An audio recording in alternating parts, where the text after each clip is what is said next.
அனைவருக்கும் என்னுடைய அன்பான மதிய வணக்கம். Respected ladies and gentlemen, you all have traveled far and wide to come to this place, to come to this very beautiful occasion. It is always a great pleasure for all of us to join together to talk about our Honorable Prime Minister Narendra Modi ji. There is no greater honor than talking about this great man for the last 9 years, the transformation he has brought to our country. Before I get into that, it is my duty to compliment the overseas friends of BJP, the kind of active and the dynamic work it is doing outside our country. It is making sure whatever work is happening in the country is getting accelerated at the global level. I take this opportunity to humbly thank Kuldeep Shekhawat ji, who is the President of Overseas Friends of BJP UK, and the General Secretary Suresh Mangal ji, and the Overseas Friends of UK BJP Tamil Nadu chapter, Dr. Varadarajan ji, and all the eminent citizens who have come here from different parts of our country and very patiently waiting for the last 2-3 hours. The reason I came here very quickly to take the mic is I don't want Akka to say any more words about me. The reason is I clearly know I don't truly deserve any of that. We are like small stars that is staying in our position, and the biggest sun is our Narendra Modi ji. And it is a privilege for all of us to serve, to strengthen, to honor the kind of work that he is doing for our country. Before getting into what Modi ji has done, many of you know, you are all reading newspapers, you all follow him in TV, and many of you very patiently watch his Twitter, his social media, and every single thing about Modi ji, even thousands of miles away, you follow. It is not necessary for me to come from India and the party Karyakarta to come and talk. But still, I thought I'm going to present you very diverse perspectives about what is truly happening in our country, what is happening at the ground level, and what is the kind of change that India is undergoing through, and possibly in the next 10 years where our country will be. 1750, many eras back, it is the time the Industrial Revolution truly kicked in. Before that, before 1750, when the Industrial Revolution arrived, the share of India in the global GDP was about 23%. India was a very dynamic country, and 23% share in the global GDP is just not a joke, especially even when there are very powerful countries in the world. But very unfortunately, after the Industrial Revolution kicked in, India remained a mute spectator for many years after that. The steam engine, after it was invented, for the steam engine to get into India, it took 81 years. Electricity, after it was invented, for electricity to come into India, it took 78 years. Passenger cars, after it started plying the roads of America and UK, it took 72 years to enter into India. The reason I'm trying to say this in front of you is because after 1750, when many countries in the world started fully utilizing the era of Industrial Revolution, started climbing up the ladders, brought in unimaginable prosperity to their citizens, started growing very rapidly in the world, countries like UK, countries like US, most of the European countries. And India very sadly remained a mute spectator. Even before the Industrial Revolution, as we spoke, 23% of the world's GDP was with India. Countries like UK, that point of time, especially East India Company, they chose to use countries like India more as a source of raw material supplier to the major industries that were settled in this part of the UK. After 2014, till now, 2023, we can very clearly say the 9 years of our country, it is not very ordinary 9 years. It is an epoch. It is an era. And this will come once in 250 years. What Industrial Revolution was in 1750, after that we can't say any great thing about technological revolution that happened. Minor revolutions happened. After 1750, if you are talking of an era, truly magically, an era is shifting. It is going to be that 9 years which has shifted India to a very different path. With numbers we will argue in the next 1 hour why I am trying to make that particular point. 2020, 21, 22, these are the times of COVID. We have seen even before, when the diseases were part of this world, the kind of vaccines India will get. Encephalitis, when it happened, India got the vaccine many decades back. Polio, 1955, the vaccines were founded for polio in 1955. The first polio vaccine in India entered 23 years later in 1978. So these are the kind of changes that was happening before 2014. 2020, February, March, COVID. None of us were sure what to do because it is the single biggest threat to humanity possibly in the last 100 years, especially after Spanish flu. Eminent doctors like Arya ji are sitting in the front row. Normally when this kind of big diseases come, massive epidemic diseases come, we look up to the West, we look up to Americans, we look up to British, we look up to the Europeans. And immediately the government of India and other governments would try and do deals with them, try and negotiate with them, arguing, please send me vaccines as fast as possible. Please don't put any export control orders on this company so that I get the vaccines first. Now, the COVID era is truly the time when we as Indians, most of the global people, have truly understood the potential of our country. We never went to any country. We never asked for any vaccine. As on today, 220 crore dose of made in India vaccines, manufactured by our own country's ability, invented by our scientists, right up to the last mile door delivery by our primary health centers, and more than that, the kind of digitization we brought into the whole process, tracking, right from the certificates to your cell phone, right from the reminder, in a country like India with 142 crore people, this is not an ordinary measure. As the last count, 220 crore vaccines, completely by our own invention. The Indian Air Force plane lifting the vaccines either in Pune or in Hyderabad, flying to all across the country, landing at that airport, shifting it to the state government, vaccines traveling through the railway network, maintained 4 degree, 5 degree, 6 degree Celsius, all the way to the primary health center and delivered right at the doorstep. This is one example where we can very proudly say to the whole world how India has managed COVID. In fact, the World Health Organization has gone to the extent of calling India's management of COVID as the very best management of COVID that has happened across the world. And it is a case study the Harvard Business School has taken to study the India's model of delivering vaccines. But we are not very proud about that. We all know India's ability. That's how we were. We don't want anybody to come and teach us what is our ability. We always had ability. We always had technology. We always had the human potential. We shown to the world in a time of crisis what we are capable. But what brings us pride as Indians is when the whole world, the so-called superpowers were hoarding vaccines, trying to keep vaccines, extra stock, asking the multinational companies not to give vaccines outside, we delivered vaccines at the peak of COVID to 98 countries, 235 million doses. The gentleman who were talking in the stage, he mentioned about the word called Vasudeva Kudumbakam. Now the Prime Minister, Honorable Narendra Modi ji, uses the word called the world is one. In the United Nations headquarters he spoke, and not only that, in multiple occasions he has spoken. In a crisis, in a peak of world crisis, we have shown the world what Bharat is all about.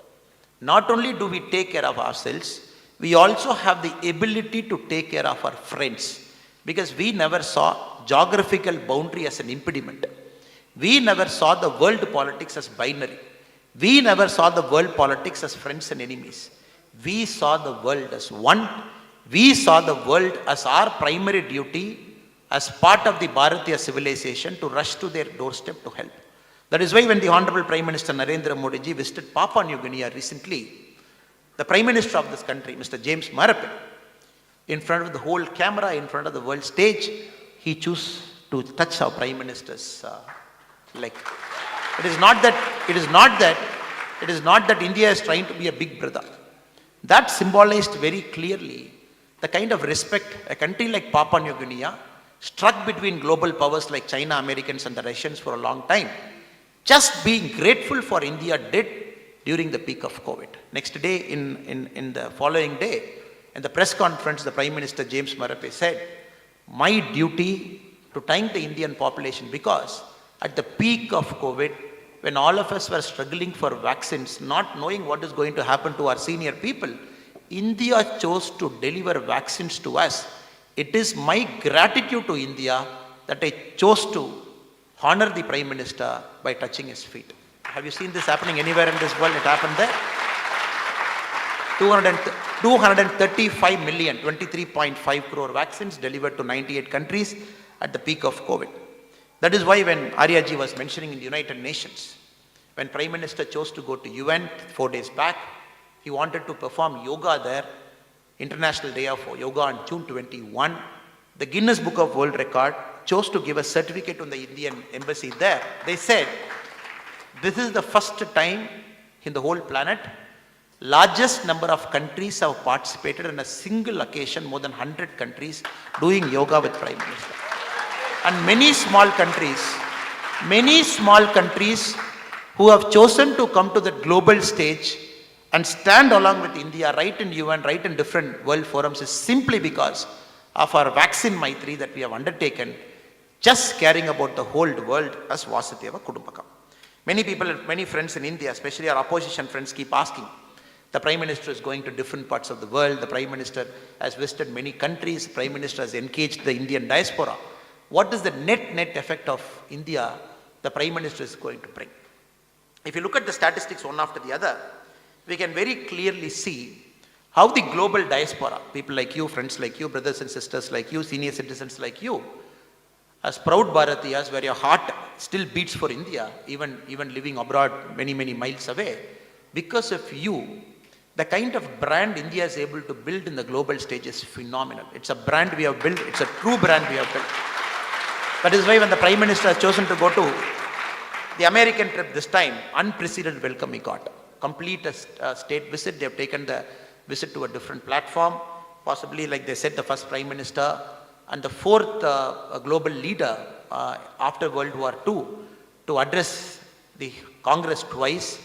Like they said, 14 times standing ovation, more than 75 times clapping, people waiting in the queue to take a picture, and more importantly from Elon Musk to Rad Dalio to all the great people, the writers, the literary giants, the industry CEOs, every single person waiting to meet our Honorable PM and believing in the global opportunity that India is going to show.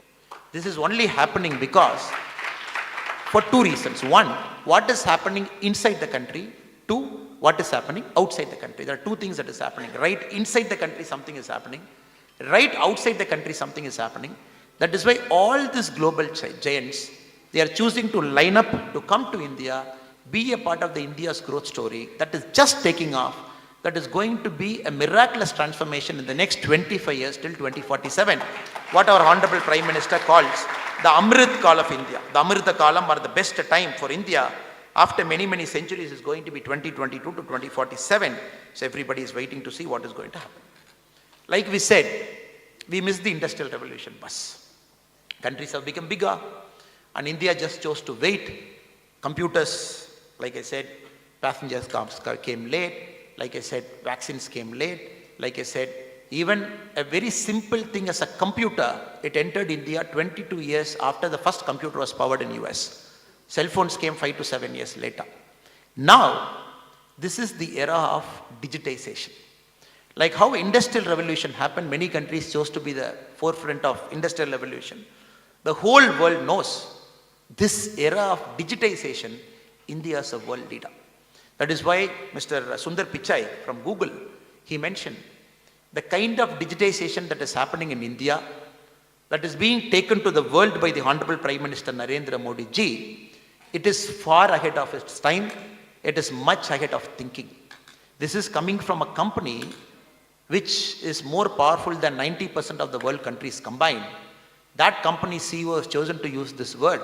The Prime Minister's thinking of digitization is far ahead of its time, especially for the kind of platform it's living. 2022-2023, if you look at the combined year that we just passed through, 40% of the world's digital transaction happened in one country, in our country, in India. 105 billion individual digital transactions happened in our country. Not only that, right from payment gateway to every single UPI, India has invented a methodology of its own, which is being copied by all the world countries. The G20, India is the chair now for this year, president of G20. And one of the very important contribution of India to the G20 for the whole year is, we are trying to teach all the 20 top countries in the world how India has become a master in digitization, and the other countries, we want other countries to learn from us what is the India's success in digitization. Very clearly, some of these friends have understood this era is going to be digitization. And India is far ahead of everything. But to reach here was not easy for us. A country in 1947 when we got independence, Winston Churchill, who was the Prime Minister here, mentioned that India is no more than an equator. India is no more than an equator. If equator is a line, likewise India is also a line. And he predicted the kind of independence that India was given, India will not last more than 10 to 15 years because of the kind of tensions we had, the kind of languages we spoke, the kind of dissimilarity we had among ourselves, the kind of connection that happened, that was there between North and South, East and West. Great statesmen like Winston Churchill chose to predict that India's independence might not last more than 10 to 15 years. Of course, we had our own share of challenges. We always had some issue happening in Kashmir and Punjab, in the southern parts of India, in the northeastern regions of India. We had major challenges of terrorism, we had major challenges of Maoism, we had major challenges of fight based on languages, fight based on states' border. We had major challenges. Every single challenge, whatever the world faced, India faced in the last 75 years. So we have crossed everything. Then 2014 came.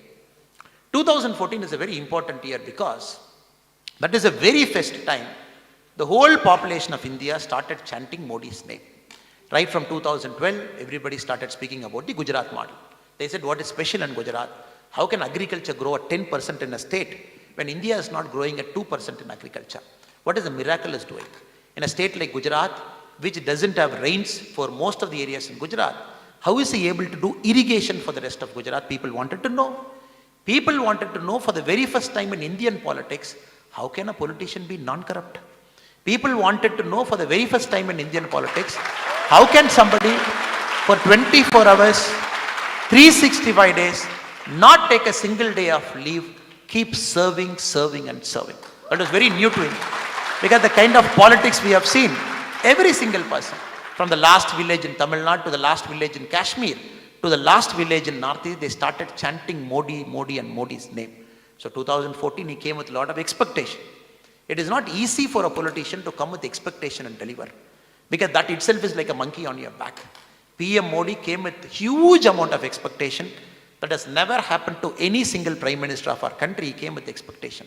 9 years later, May 26, 2014, is the time in the evening he took charge as India's Prime Minister. May 27, 2014, he sat in his chair in his office as India's Prime Minister. 9 years later, now 10th year, possibly we're going for elections in another year in 2024, the same spirit that was there in 2014 is still there. The same love and affection, what Modi had in 2014, I would say it has only gone up multiple notches, it has gone up multiple notches. If Modi in 2014, we all felt he can do no wrong. Now 2023, Modi has become a benchmark for world leaders. How to function in a democracy, how to take people along, how to be non-corrupt. Not only he being non-corrupt, how to keep the cabinet non-corrupt. Not only is the cabinet non-corrupt, but to challenge the other politicians of our country. Just yesterday in Patna, you have seen all people gathering together. You have seen everybody sitting together. You have seen everybody sitting together. And they all have come together. First time in India's history we are seeing. And they are not supposed to sit together because they all got divided for some reason at different points of time in history. The Congress party got divided, Mamata Banerjee came out, the NCP came out, then the Congress party chose to remain focused on Delhi, focused on one family. Then the regional parties came, which were dynasties in nature. Parties like DMK, parties like TRS, they were fully focused on dynasty and focused on corruption. Now, one fine day, they all have chosen to come to Patna and sit together. Therein lies the story. The story is very clear. The story is very clear because they also know the kind of change that is happening in India. In 2024, if BJP sweeps Lok Sabha from Kashmir to Kanyakumari, it is going to sweep. When it sweeps the Lok Sabha in 2024, the idea of politics is going to change. They all know the idea of politics is going to change. The politics, what was there till now, it's going to change. The politics of corruption is going to change. The politics of caste is going to change. The politics of arithmetic is going to change. For all of them, it is the fear of their life which has brought them together in a room in Patna, sitting together, trying to take on one single person called Modi. And there are some leaders like Rahul Gandhi ji. The parliament was fully open to him till a couple of months back to speak what he wanted. And it is a free forum, he can come speak, everybody were willing to listen to him, he can convey his viewpoint. But he chose not to speak there. He decided to come outside the country. Rahul Gandhi ji, we all see his favorite spots continue to remain UK and continue to remain US. This is the place he comes, goes to think tanks, goes to the small institutions that is there, and chooses to address a group of people. Even when Janagana Mana is sung, they chose not to stand. That is the kind of audience Rahul Gandhi ji gets in San Francisco. There he speaks, the democracy is lacking in India, the institutions are collapsing, the institutions are failing, this is happening, that is happening, and every single thing he chose to paint. And very, very unfortunately, and that is the way the Congress is behaving in India. If you look at Congress, what was wrong with the old India is being reflected in the Congress party even now. If you come and see the Congress party in India now, it is purely a reflection of old India. Continues, fails to reform, fails to bring talent into politics, fails to empower people at the grassroots level, fails to fight for the poor and the needy who needs a political party to support them. Still, it's the party of privileged. Still, it's a party of a single family. Still, it's a party of a single road, a single house in Delhi. And now, Congress, along with other parties, have chosen to form a union in Patna, headed by Nitish Kumar ji. His flip-flops are more popular than a circus flip-flop. A circus flip-flop cannot do as fast as Nitish Kumar's flip-flop. Now, 2024, I am assuring you from the British soil, I will leave this country in about 3 days from now. Possibly we all will meet again after the 2024 Lok Sabha election. 100% I'm telling and going. The 2024 Lok Sabha elections, it is going to give BJP party and Narendra Modi ji, the MPs in Lok Sabha, which is going to be far bigger than any MPs achieved in India after 1947. It is going to happen without a doubt. Why is it happening? Now, why are we confidently saying it is going to happen? Why are we saying confidently this is going to happen in India, this is going to happen? I'll give you the numbers in front of you. Now, after 2014, when Modi ji came in, the kind of things he did is something which we have to see as a person. Europe grew with roads. America grew with roads and rails. A combination of critical infra. It powered the country, which caught the industrial revolution wave. It started inventing technology, lifted millions out of poverty, became global leaders. And they captured big institutions like, after the World War I, the League of Nations, after the World War II, the United Nations. They were able to be there at the right time, right place, capture the big institutions, thereby dictating global politics. But a country like India, after 1947, when a huge disservice was done to us by the political parties that governed us roughly till about BJP became very popular, started bringing this nationalistic spirit inside. India was a big loser, as many of our fine brains left our country. They chose to go to different parts of the world. They were some of our best and brightest. Somehow they felt their talents were underutilized in our country. They wanted to fly, but somehow we made them like a caged carrot. We had a cage, like a parrot, we locked them inside from 1947 to 2014, never given the opportunity to dream at a scale. Now, suddenly we see an explosion in our country. For a country from 2004 to 14, the national highway per day average, like we said, roads drove the Europe's growth. The roads and railways drove America's growth. For a country like India, 2004 to 14, one of the very important times in the world movement, because the whole world was growing at 3%, 4% in that time. The world is growing at 2% now. It was growing much faster in 2004 to 14. When it was growing at that speed, India's per day national highway, what we are laying, was 7 kilometers was the per day.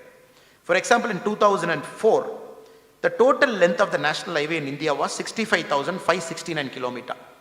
In 2014, we improved it to 91,287 kilometers. If you subtract it, if you divide by 365 per day, if you divide by 10 years, per day, our road average was about 7 kilometers national highway we are laying across the country combined. Now, in the last 9 years after Modi ji has come to power, per day, the national highway we are laying is 37 kilometers. 37 kilometers of national highway is the single average every day our country we are laying 37 kilometers of national highway. Coming to the railways. If you look at the railways, When Modi ji came in 2014, the total railways that was electrified, because you can't keep powering railways with diesel engine and coal, the total railway that was electrified was 4,700 rail road kilometer, which is 6.3% of the total railway line in the country was electrified in 2014. Now 2023, the broad gauge route where the major trains fly, the broad gauge route alone, we have electrified 91% of India's broad gauge connection. We have electrified, which was a mere 6% in 2014. From 4,700 rail road kilometer, now the total electrification, we have increased it to 28,800 rail road kilometers. 7 times more railway lines we have electrified. If you look at other simple metrics like broadband is internet powers the world. None of you here sit without internet because your life depends on internet, on the transfer of data. 2014, when UPA ended its power, when Narendra Modi ji took over, India had total broadband subscriber 5 crore and 89 lakh. 5 crore and 89 lakh, 5 crore people had broadband connections at home. Today, in 2023, the broadband connections in India is 77 crore and 13 lakh. Just look at the scale we operate. Look at the speed we do. Look at the transformation effect. Every single thing is happening in our country. Now the national highway has gone up from 7 kilometer average, 37 kilometer we have taken. Now what has happened? The average speed of a lorry that is traveling in India from 18 kilometer, it has shot up to 35 kilometer, which means the goods are moving faster. The goods are crossing the interstate borders faster, whereby it is contributing directly to GDP, because we all know logistics is 13% of India's GDP. Now broadband coming in from 5 crore in 2014, jumping up to 77 crore, everything is laying a huge pipeline for digital transaction. As we said, 105 billion digital transactions India has achieved in the last year alone, 2022-2023. 40% of the world's digital transaction has happened in India. Now again, if you keep looking at the other metrics where our country is progressing. Now, India is a country with 142 crore people. 142 crore, we have just become the most populous nation in the world. We have overtaken China. It means India has to be the global capital of human resource 10 years from now. You can't remain a mute spectator from the world's growth by not empowering your educated people. Now, the number of IITs in 2014 is 16. The number of IITs in 2023 is 23.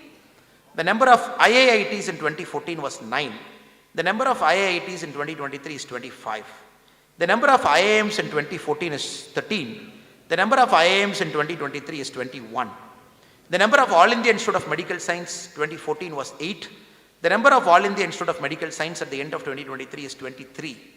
The number of universities at the end of 2014 was 723. The number of universities at the end of 2023 is 1,113. If you look at all these numbers, with the extra amount of colleges, extra amount of transformation that is happening, India is all set to become the global capital of human manpower 10 years from now. The best quality engineers, the best quality scientists, the best quality of next generation top minds is going to come from Indian universities, because the universities are at play here. And that is why India has got into the National Index Ranking Framework, NIRF, possibly the first country in the world, which is rating every single college in the world by a single framework. Anybody who wants to enter a college from Kashmir till Tamil Nadu, he just has to go Google, type the college's name, see what is the NIRF ranking. That is, the government of India is giving a rank to every single college in the country. Thereby, we are challenging the colleges at the back end to come up.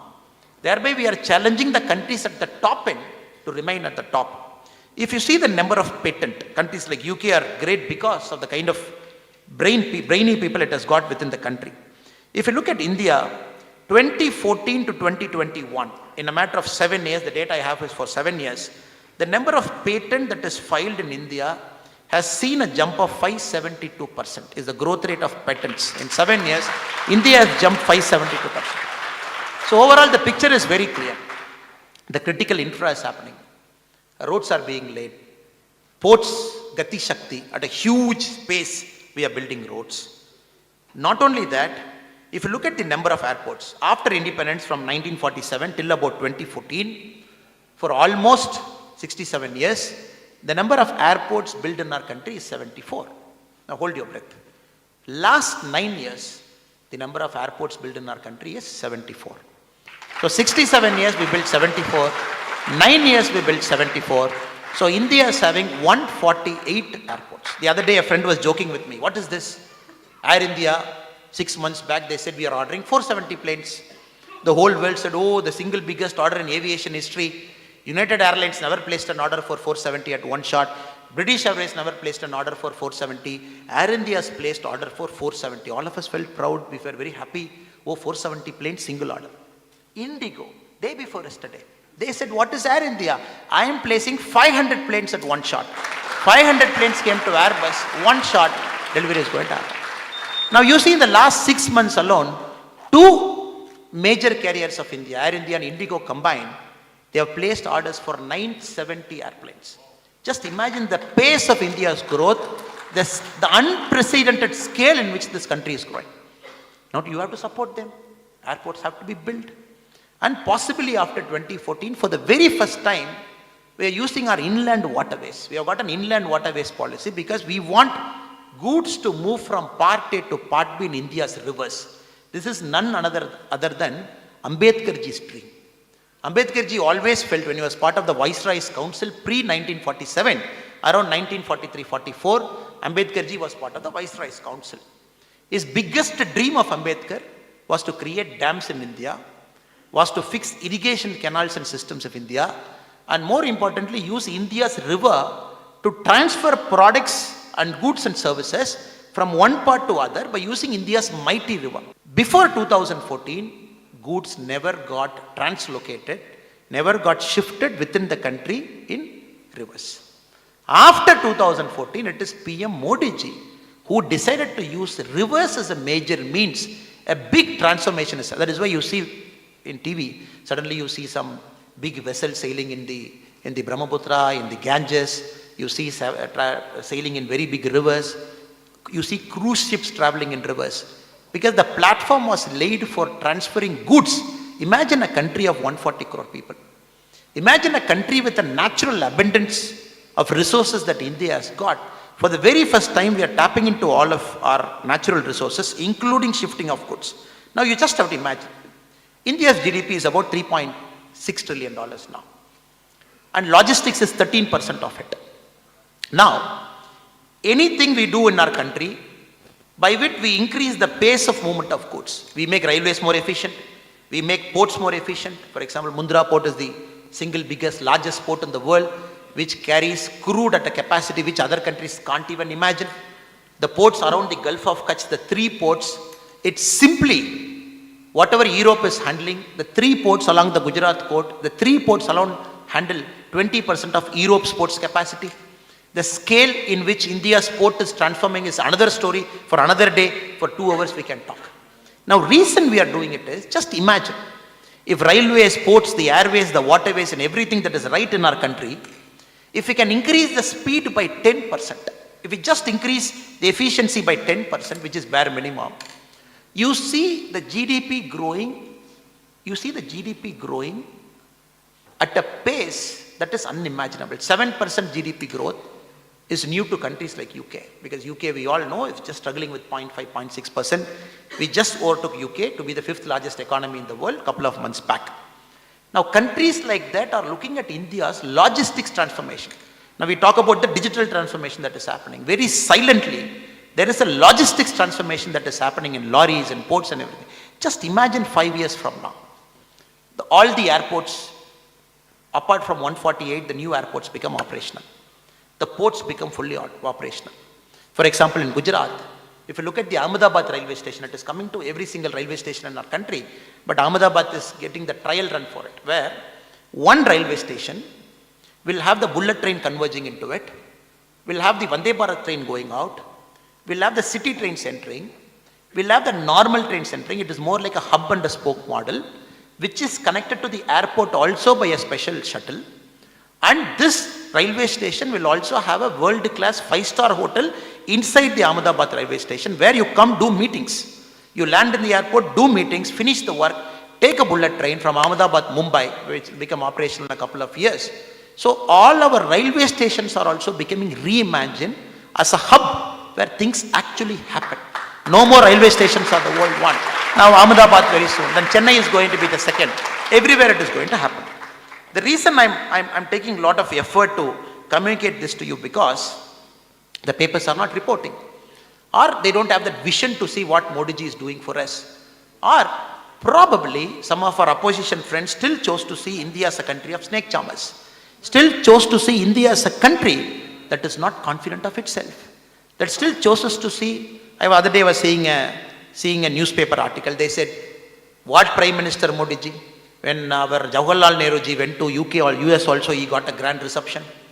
When our Indira Gandhi madam went to US also, he got a grand reception. Why you guys are talking about, my friend Rajdeep Sardesi ji was mentioning this. For certain bucks, he mentioned this, for certain bucks of Modi who think India's history is starting from 2014, Rajdeep used this word. He said, look, when Jawaharlal Nehru went also, the president took him in a car, they all drove. It was all goody-goody. Yes, I will tell Rajdeep ji, yes. When all of them went, the outcome of that visit was, oh, Nehru had a very successful visit. The papers will say, Nehru had a very successful visit because US chose to increase his grant to India by a couple of $1 million. Oh, Indira Gandhi had a great visit because US chose to give a couple of $1 million as aid to India. Or US chose to give free wheat to India. Or US chose to give this to India. Or US chose to give that to India. Now it is not that. Now after this visit, India is getting access to critical technology which was denied to us after the Pokhran blast. After 1998, when the whole country lined up together to deny the critical resource to India, including to our jet engines, to our propulsion systems, to many things that was happening. Now, finally Americans are waking up. If we don't collaborate with India, these guys are going to invent something in the next 4 or 5 years where we will be forced to buy from this country 10 years from now. That is why you see, for the very first time, the Americans have decided to give its engine to Tejas, especially the General Electric 414F. That is a very critical engine which they don't give it to others. They decided to give it to Tejas now. Not only giving an engine, technology transfer, manufacturing in India, that India will do. Or the $2 billion deal where we got the Sky Guardian Predator drone, which we got about 30, which we need now, that critical thing, because India's drone policy is exploding. The drones in India, the policy that is, the innovation that is happening in the drone is simply out of the world, and Americans know he is not selling us for $2 billion. Using this, Americans are trying to collaborate with us in the future drone in the next 5-7 years, because India is all poised. The 30 Sky Guardian drones is very, very, very important. $2 billion we get. 14 drones go to Indian Navy. 8 drones go to Indian Air Force. 8 drones go to the Indian Army. Because we need this drone to patrol the high altitude, especially along the Chinese side, the Pakistani side. We need these drones now. Probably our technology will come 4 or 5 years later. America never gave this drone technology even to their closest allies like UK. It chose to give to India now. And not only that, sir, not only that. These are all one important critical hardware, critical infrastructure, critical technology which US chose to give to India. That is one part. The other part of the story is, now the whole world, after the China debacle, the China COVID restrictive norms, the way the democracy is not there in China, everybody knows India is not only going to be the counterweight to China. We are not going to be the counterweight to China like how the Western powers want India to be. Like how Arya sir was speaking here about what the fundamental foreign policy, the independent foreign policy we are maintaining. Because they know very clearly, even you call Modi ji to White House, you say great things about Modi ji, our stand on Ukraine will not change. Because we are very clear, the stand we have taken on Ukraine is for the benefit of our country. Because we chose to have an independent foreign policy by looking at each global issue on a case-by-case basis, evaluating, seeing what is good for our country, doing it. So what is great about India's stand between Ukraine and Russia? Now Zelensky ji or Mr. Putin, from the both sides, they agreed to only 1% in the last 2 years of war, to stop the war for 5.5 hours and gave us a window whereby 22,000 Indian students, they chose to go to 5 different parts of Ukraine, to the 5 neighboring countries. We flew them from my state, Tamil Nadu. Close to 2,200 students came, not even a scratch. Now this is a news for powers, American powers or the French powers or the UK powers. How can a country like India talk to both Ukraine, talk to both Russians, stop the war in the peak of the war, take a window for 5.5 hours, send 5 different cabinet ministers to 5 countries around Ukraine, send our Indian Air Force planes, send Indigo planes, send Air India there, lift them on top. And if somebody thinks this is a fluke, if some Western powers think this is a fluke, okay, it just happened. And Modi ji had good rapport and he had good ambassadors, he was able to get it done. Now the second time, Sudan, middle of war. North Sudan, South Sudan in fight. The Khartoum airport is damaged. People struck. The first lot what we did, we removed most of the Karnataka Hakipiki friends from there. Along with them, the rest of Indian, South Indian friends mostly. From Kenya, we took them out, we got them into Saudi Arabia, we flew them out. That's how Americans did, that's how most people did. The second is something which no country attempted, even the global superpowers. We still had 300 people struck in Khartoum. Pregnant women, young children, old age people. Now in the old India, we would have left them to nature's devices. We would have said, please pray to God and God will come and help you, something will happen. That is the old India. Now that is why we used the name here, the making of new India. Now in this new India, when India clearly knows that 300 people are struck near Khartoum, there is a fight in the North Sudan, South Sudan, there is no way we can take them out to a neutral country like Saudi Arabia and fly them out. When Americans, 200 citizens were struck inside, Modi told the Indian Air Force, fly in. They said, sir, no runway is damaged, TK land. No ATC, TK land. Use night vision goggles, go there. With a team of commandos we flew in. Pilots were wearing night vision goggles. These are all abilities of a great superpower. These are all the abilities that India is meant to do. At the peak of their powers, Russians and Americans would attempt something like that. They will try and do something like that at the peak of their power. This is a country like India operating across continent, operating in a new continent, sending an airplane, getting refueled somewhere in the middle country, landing in the middle of a war when ATC is not there, runway is damaged, taking 300 people into them, 37 minutes the flight turns back, lands in India. But very important is, the Americans told us, the American embassy in India told us, it is not reported in the paper. They said, since you are going anyways, I request you to evacuate our citizens also and bring them back. And for the very first time we are seeing a country entering into another country, the scale in which we operate, we bring not only the Indian citizens, we bring the American friends. So just don't imagine or think that Joe Biden is trying to appease India. Joe Biden ji is watching everything that is happening. He knows the operational capability India is acquiring. He knows very clearly what Modi ji's mind is. So they don't have any other option than to welcome India with open arms, because they know there is this very famous proverb. If you are with me, I am with you. If you are not with me, I will still go above you. So better you be friends with me. So this India is very new to everything. Not getting caught up in the global politics, not taking a stand, taking a neutral stand. When the European Union says, oh, you can't buy petrol from diesel from Russia. India says, why not? What is your problem? He says, no, but we all, group of people, we have decided that Russia is in the wrong. Who decided? New York Times and Newsweek decided that Russia is in the wrong. Some editors chose to sit in their laptop and type, Russia is in the wrong, human rights violation. They said, don't buy. India said, we will buy. What is your problem? We will buy because our country is growing. We need petrol and diesel. We can't afford to buy at $110 per barrel. We will buy because Russia is not only giving us cheap, it's a dependable ally for us. Then the European Union said, okay, anyway, India is going to buy. Let me come with the second plan. They said, you buy, but don't buy it for more than $60 per barrel. Because if you buy for more money, Russia will come. So, you see the world, the way the global politics is changing. Now, without India, no global issue will get solved. India has to be a part of the solution for any global issue to get solved. That is why in this year of G20 presidency, I'm not sure how many of you have come to India in the last 1 year and you've seen things that is happening in our country on the G20 front. Normally when G20 meetings happen, it will happen in the capital city.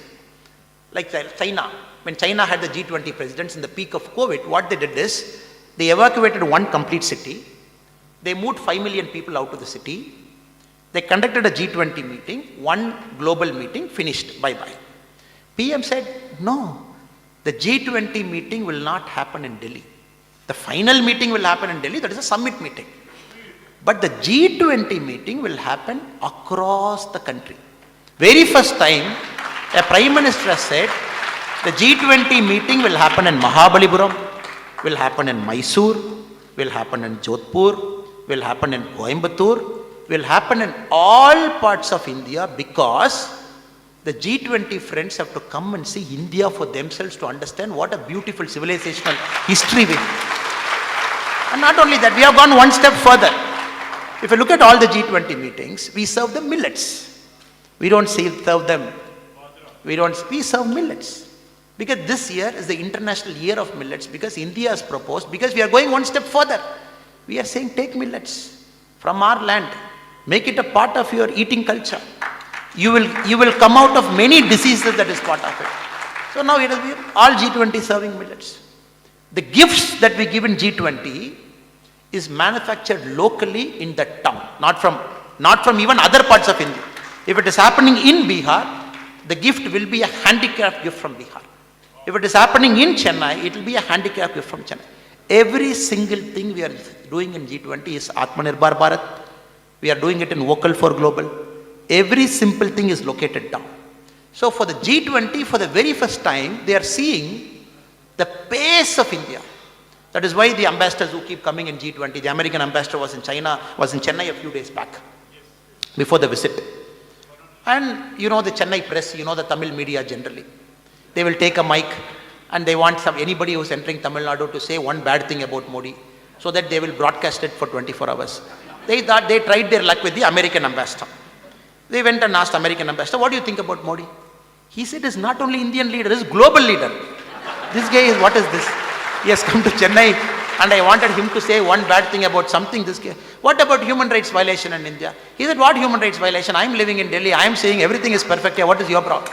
Now, what is happening for the very first time, all these global powers are moving within the country. They are not becoming Delhi-centric. They are moving to southern India. They are moving to northern India. They are moving to northeast. They are moving to western India. They are seeing what is happening in the country.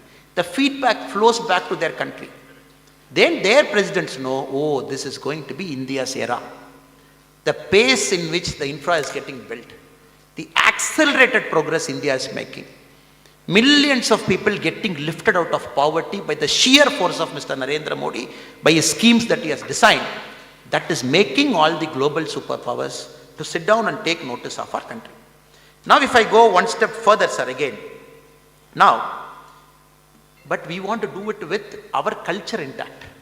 We don't want to do it like the Chinese way, we don't want to do it with the Japanese way, or we don't want to do the American way. And Modi ji has decided we will do the Indian way. We will do it our way. So right now we are about $3.6 trillion. Now the fourth and third, we have two countries above us. We have Japan and we have Germany right above us, before China. They are within the catchable area. One country is about 4.3 trillion, another country is about 4.9 trillion. So possibly before 2031, we will catch hold of the two countries also. And Americans will be there, Chinese will be there, Indians will be there by 2031. And PM says by 2047, we should overtake them also. But we don't want to earn a label called the world's greatest country in terms of measurement of wealth alone. PM is very clear in many of his speeches. He says, we will do it the Bharatiya way.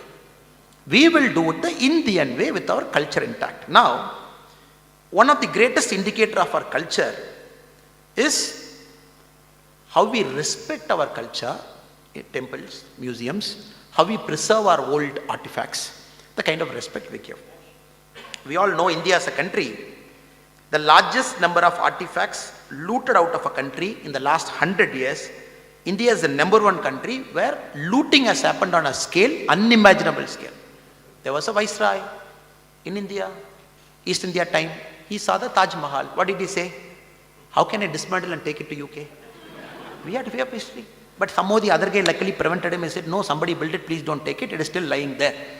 But if you see very closely, from 1976 till 2014, the number of lost artifacts that was brought back to our country over the last 37 years till 2013 is 13, which means only 13 artifacts we brought back into our country after emergency till 2013. Now, after Modi ji took over, before the US visit, the number of artifacts brought back into our country is 238. 238. Now we got a bumper.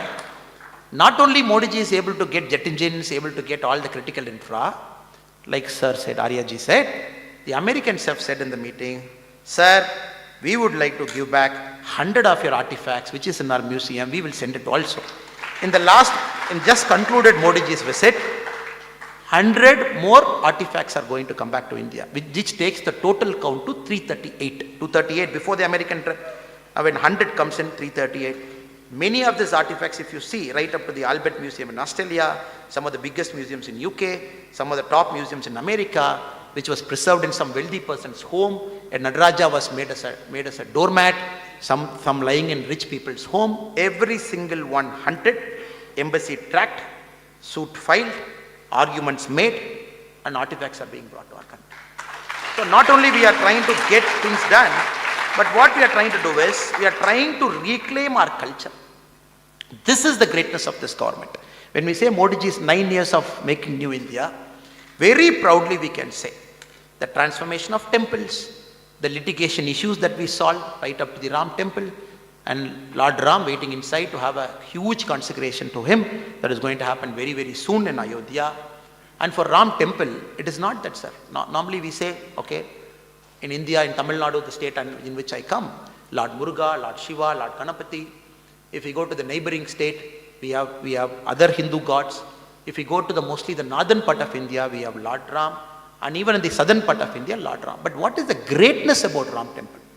The greatness about Ram temple is, for the collective drive that happened, for the collection drive, that the Ram temple committee, it wanted a voluntary contribution from the public, and they wanted everybody to contribute in making of this temple, which will stand as the symbol for India's cultural heritage for the many, many years to come. Now, what happened in a state like Tamil Nadu? The contribution we made for Ram temple by the ordinary citizens of Tamil Nadu, we rank #2 in the country. The total money that Tamil Nadu mobilized from there. So we have entrepreneurs in Tamil Nadu. One person who gave a check for 50 crore. We have entrepreneurs in Tamil Nadu, multiple people who gave more than 25 crore. This is the spirit of India. Ek Bharat, Shresth Bharat, when we mention that as Indians, we feel more united. As Bharatiyas, we all feel empowered. The Ram temple is an example. The bell in Ram temple, it was made in Tamil Nadu. And it was a big ceremony for the massive bell that is going to be installed there. It went and rode all the way from the south of Tamil Nadu to Ayodhya. You should see the kind of respect. People stood in villages, people touched that bell, people did puja to that bell, people wanted that bell to go all the way to the Ayodhya temple and get consecrated there. It is not about symbolism, sir. It is about the feeling of unity for the very first time from the northeast to south to west to Kashmir. And all of us believe we are integrated together as a whole. That is the magic of this last 9 years, Modi ji. Now again, it's a very emotional moment for us when we talk about Kashmir. Kashmir is one of our crown jewel. Our PM keeps making the statement. The soul of India, the soul of Bharat is in Kashmir. The soul of Bharat is in Tamil Nadu. The soul of Bharat is in Northeast. When all the three components of Bharat, when it fires to its fullest, that is when the realization of Bharat is at its maximum. Now for this, all three has to fire at its fullest. Now Northeast, we all know pre-2014 how it was. We all know Northeast post-2014 and 2023 how Northeast is. Northeast was seen as some unwanted unwanted state. The junior most minister was given in charge of Department of Northeast Affairs, and somebody will go once in 6 months, once in 1 year, once in 2 years, some minister will go. Modi ji said, every single cabinet minister in his government has to visit Northeast once in 2 months. Every single cabinet minister has to visit Kashmir once in 2 months. 3 months back, he said all his cabinet minister will visit Tamil Nadu in the next 30 days. We had 66 cabinet ministers, all visiting Tamil Nadu in about 30 days time span. So every day you saw 2 cabinet ministers, somebody in Chennai, somebody in Nagarkoil, somebody in Thoothukudi, somebody in Tirunelveli. No, why is he doing it, sir? He is trying to do it because Modi ji completely understands the potential of the 3 states by which the awakening of Bharat will happen. Now, Kashmir. Kashmir now, very confidently we can say, it has reclaimed its identity. In 2022, January 1 to December 31, for the full year, 1.8 crore non-Kashmiris visited Kashmir for the first time. That is the highest after 1947. Now, 1 crore 80 lakh Indians not belonging to Kashmir, they went to Kashmir as tourists for the first time, 2022. Now, this is the first thing that is expected after the abrogation of Article 370. Now, the property that is being purchased in Kashmir is on the rise. Number of property purchased 1 year after Article 370 abolition is 1. Second year, 16. I don't have the data for the third. It is all picking up. People want to go inside and settle. And more importantly, the kind of integration that has happened with respect to Kashmiri laws. For the very first time, the Ranbir Penal Code is out. The Indian Penal Code is in. The SC/ST Act, which was not there in Kashmir for many years, for the very first time, the SC/ST Act is entering into Kashmir. Likewise, the full integration is happening in Kashmir. Now, for the very first time after 1989, the peak of militancy, the number of civilian and army men death in Kashmir is below 100. For information, 89, 1991, it has touched a couple of thousands. 2022 was possibly the safest year for a Kashmir brother and sister and for the army men inside.